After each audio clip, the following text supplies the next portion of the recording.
À l'extrémité nord du continent européen, les glaciations successives du Quaternaire ont engendré l'un des pays les plus étonnants de la planète, la Norvège. Elle est formée d'une succession de montagnes enneigées d'où dévalent des cascades gigantesques, des vallées profondes, des lacs grandioses et des forêts sauvages.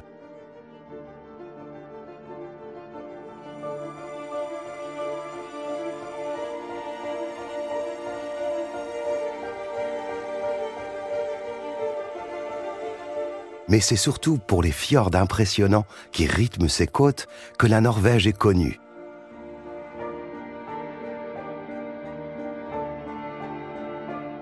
Ici, les hommes ont appris à vivre en harmonie avec la nature. Des petits villages enclavés aux grandes villes, les 5 millions de Norvégiens profitent des dons d'un des pays les plus riches, les plus pacifiques et les plus démocratiques de la planète.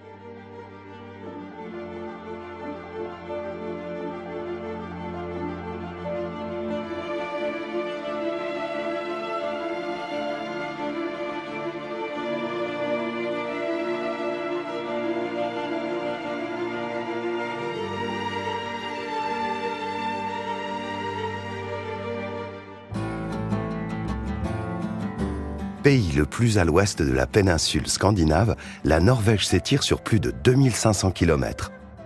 Elle a pour capitale Oslo. Les premiers humains à peupler ces terres sauvages arrivent vers 10 000 avant notre ère. Ces chasseurs-cueilleurs suivent la migration des rennes vers le nord. Au fil des millénaires, la forte concentration de gibier contribue à la sédentarisation de ces groupes.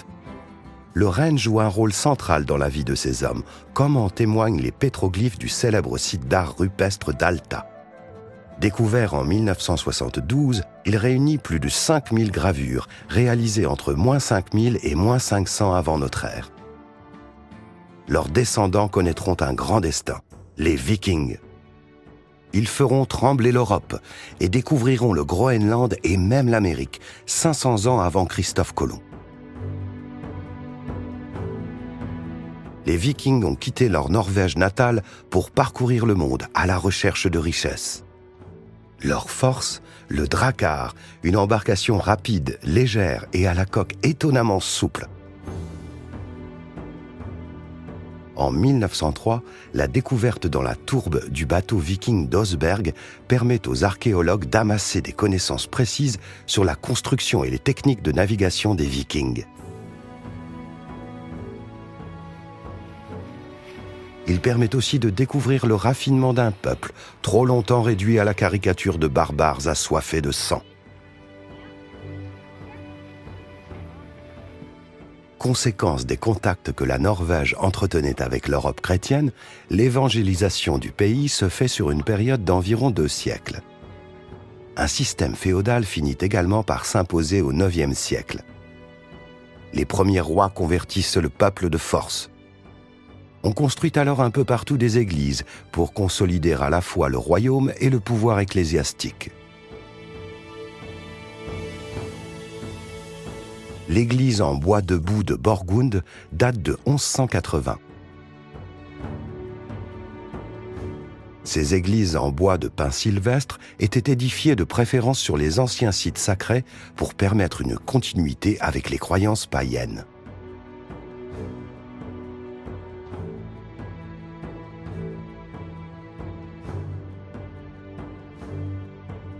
Au Moyen Âge, on en dénombrait près de 2000 dans toute la Norvège. Il en reste aujourd'hui 28.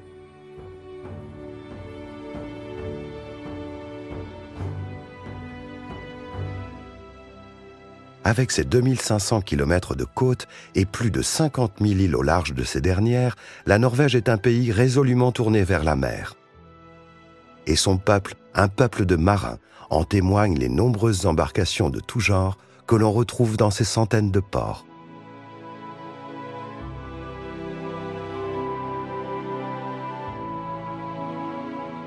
C'est d'ailleurs de Norvège que partirent les plus grands explorateurs du pôle Nord, et notamment de Tromsø, situé à 300 km au-dessus du cercle polaire arctique. La ville occupe une île reliée à la côte par un immense pont. On la surnomme la porte de l'océan Arctique.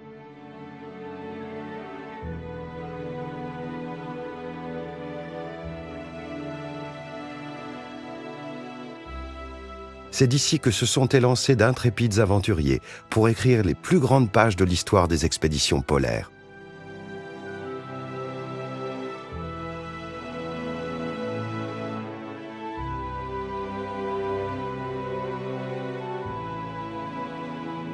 Comme Fridtjof Nansen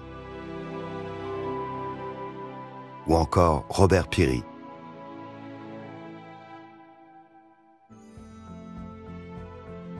Établie dans le sud-ouest de la Norvège, Bergen est l'ancienne capitale du pays, la ville des rois.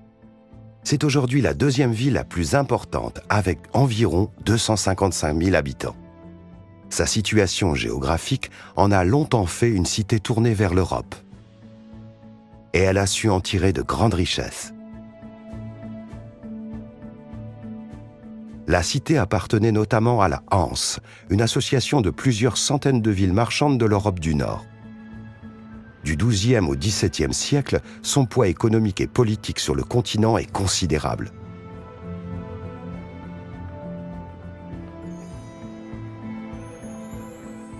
Le quartier portuaire de Bryden était justement le cœur marchand de la ville. Il a gardé son aspect moyenâgeux avec ses grandes maisons en bois aux façades colorées. Il abrite aujourd'hui de nombreux musées et restaurants, pour le plus grand bonheur des touristes.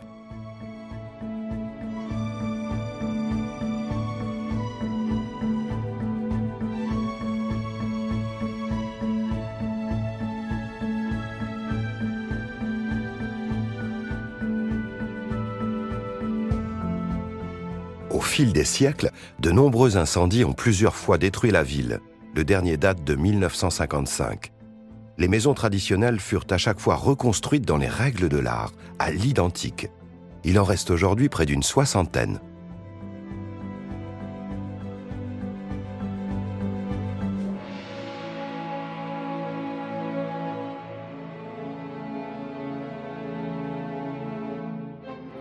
Bienvenue à Oslo, capitale de la Norvège. Le Storting est le siège du Parlement, mais également le symbole de l'État-providence.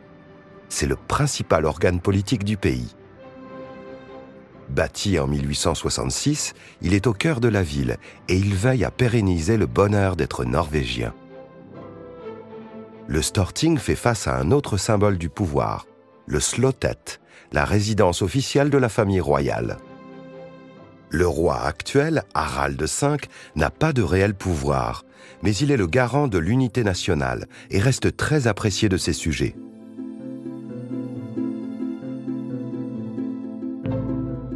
Contrôlant l'entrée du port d'Oslo, la citadelle médiévale d'Akershus fut édifiée sur ordre du roi Håkon V vers 1300 et modifiée au cours du XIXe siècle pour servir de résidence royale.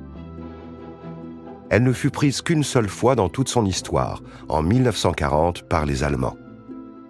Aujourd'hui, elle sert de nécropole royale et de cadre aux cérémonies officielles.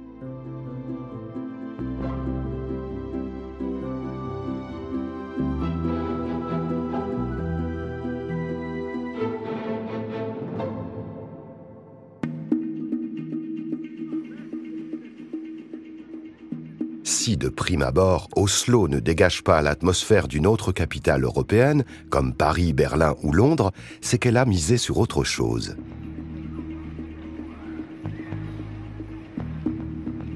Au bord de l'eau, couverte de parcs et de jardins, et même de pistes de ski, la ville offre un culte presque insolent à la vie au grand air.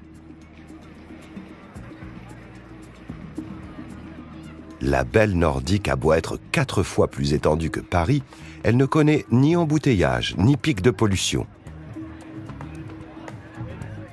La nature l'emporte très largement sur l'urbanisation, et il y fait bon vivre.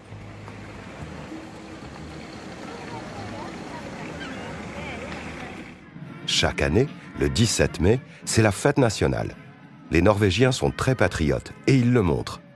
On célèbre l'adoption de la Constitution, qui marque également l'indépendance du pays par rapport au Danemark.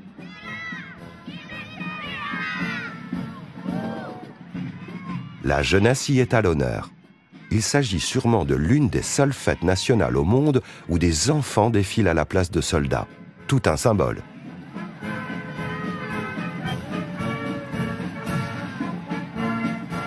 Les cortèges s'organisent dans la bonne humeur, sous le regard bienveillant de la famille royale. À cette occasion, on enfile le bunad, le costume traditionnel. Il varie selon les régions du pays. En le revêtant le 17 mai, les Norvégiens montrent leur attachement à leur pays et à leur région.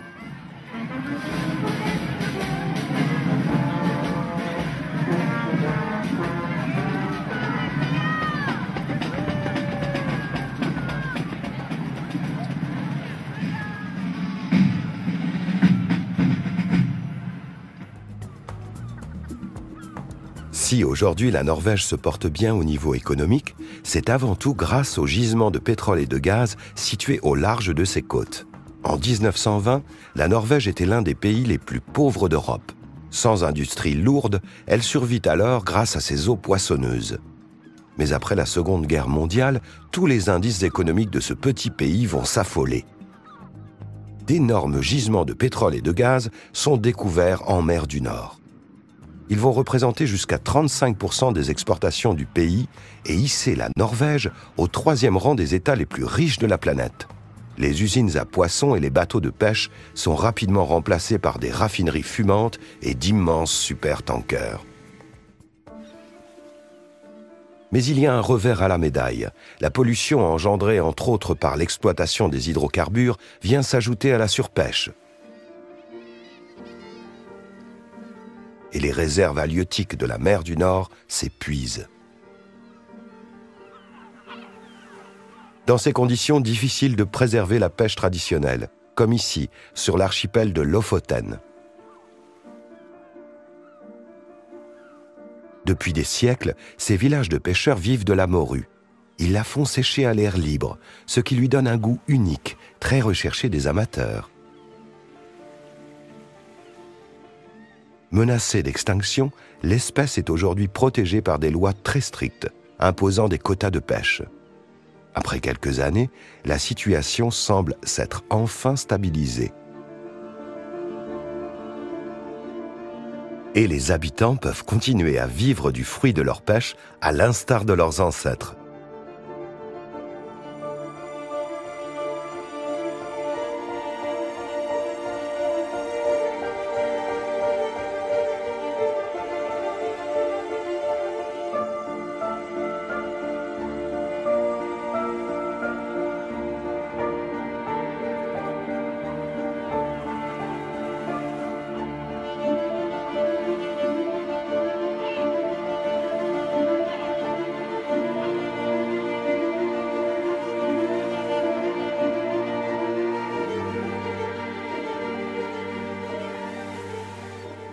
Les Lofoten offrent des paysages grandioses. Les côtes y sont particulièrement découpées et les reliefs étonnants.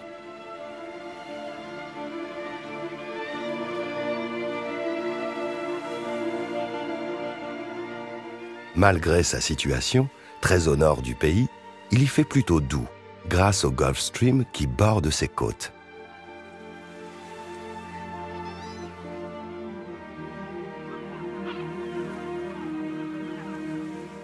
On y compte plus de 25 000 habitants, qui vivent de la pêche bien sûr, mais aussi du tourisme, qui a pris son essor ces dernières années.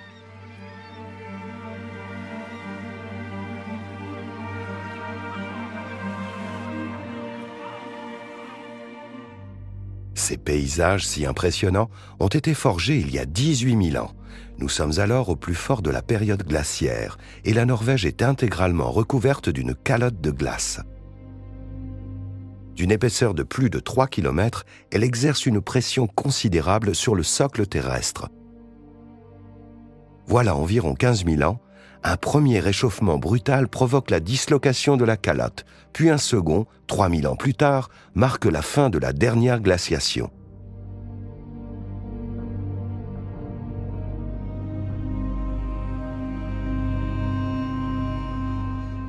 Selon les glaciologues, le climat a alors basculé en une année.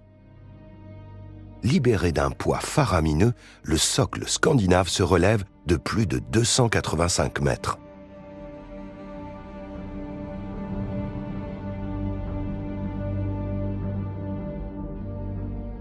En fondant, cette calotte se transforme en eau qui creuse les montagnes.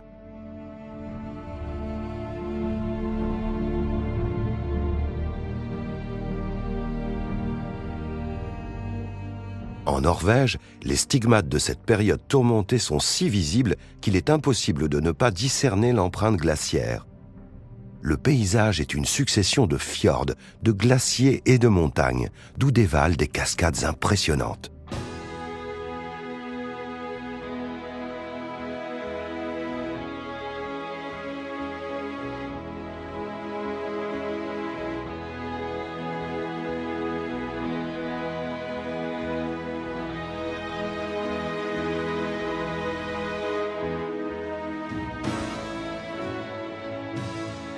En atteignant les vallées, l'eau a permis à la végétation de se développer progressivement, malgré des conditions climatiques difficiles. Elle donne alors naissance à des plaines herbeuses à perte de vue. La végétation s'y épanouit.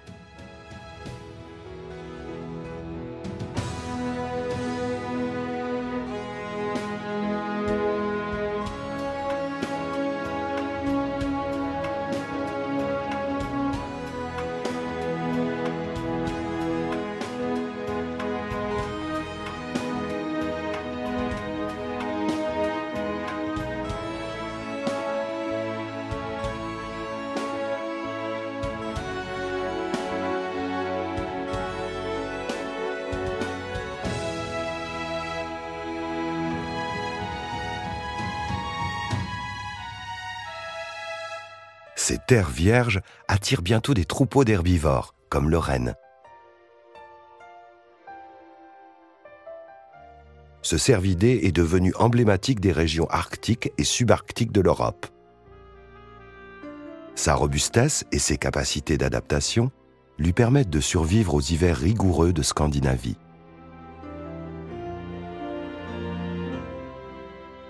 La Norvège abrite aussi d'immenses forêts, dont une partie de forêts boréales, dominée par les conifères.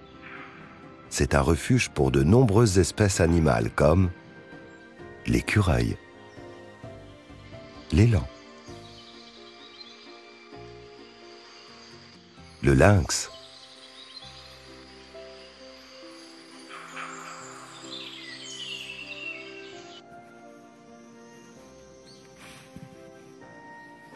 la chouette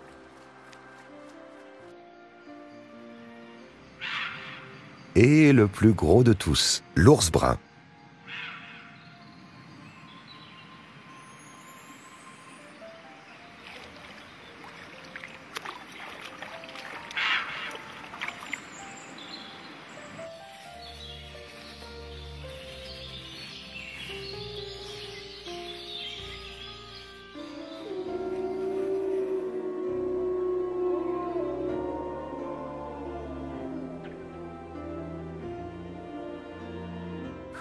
On croise encore quelques meutes de loups dans le pays.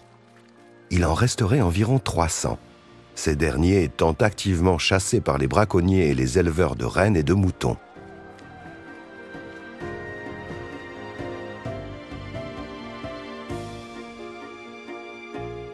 Ingénieur de l'écosystème et infatigable travailleur, le castor a ici tout l'espace nécessaire pour déployer ses talents. Par son activité incessante, ce mammifère facétieux contribue au bon fonctionnement de la forêt.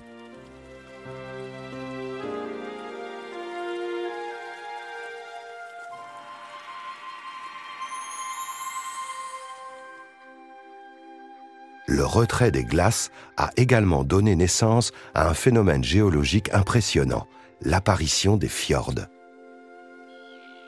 Ces vallées, creusées il y a des millions d'années par les glaciers, ont été par la suite envahies par la mer sur des kilomètres. Les paysages qui en résultent sont époustouflants. Et c'est un paradis pour les oiseaux.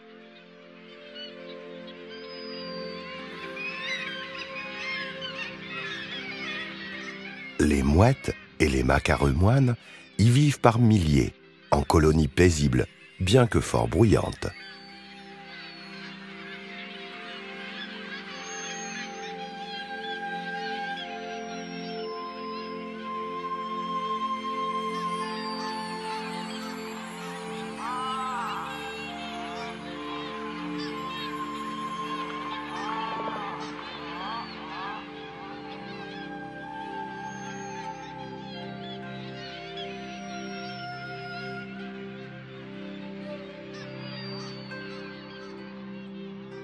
La Norvège ne s'appelle pas le pays des fjords par hasard. Elle en compte des centaines.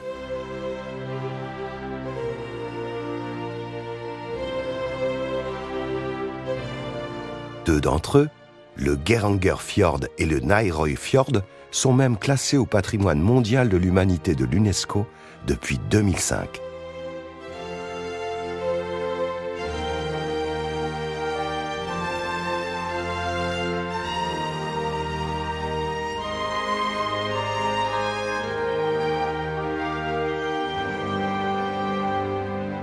Long de 15 à 20 km, il se visite depuis la mer en bateau de plaisance ou de croisière.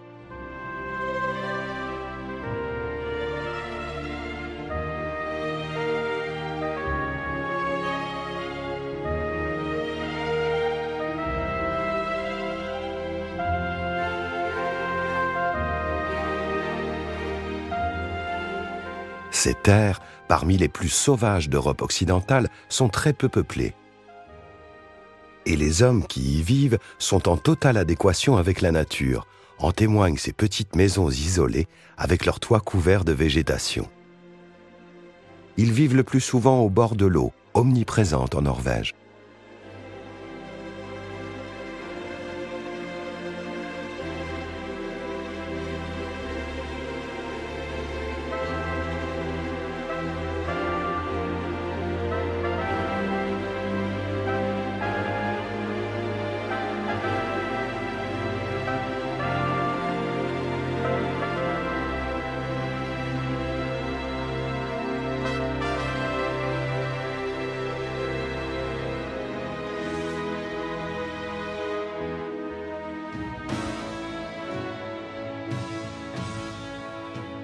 À l'extrémité nord du pays, aux confins de la Laponie, le soleil ne se couche pas en été. Et l'on vient de loin pour observer le fameux soleil de minuit.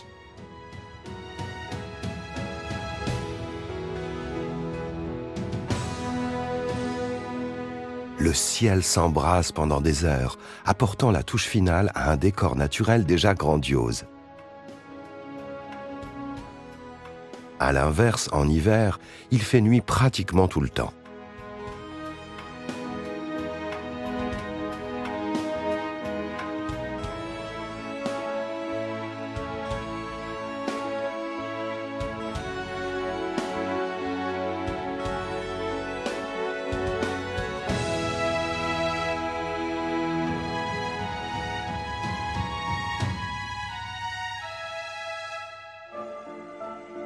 Forgée par les éléments en des temps antédiluviens, la Norvège est marquée du sceau de la toute-puissance de la nature. Elle est l'un des derniers bastions sauvages d'une Europe civilisée et urbanisée depuis des siècles. Ces paysages de bout du monde restent un refuge pour la faune et la flore.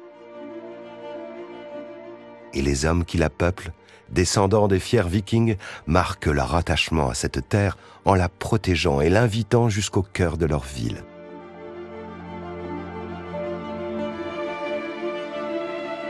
À de nombreux égards, la Norvège est un exemple et reste aujourd'hui l'un des pays les plus appréciés et les plus enviés au monde.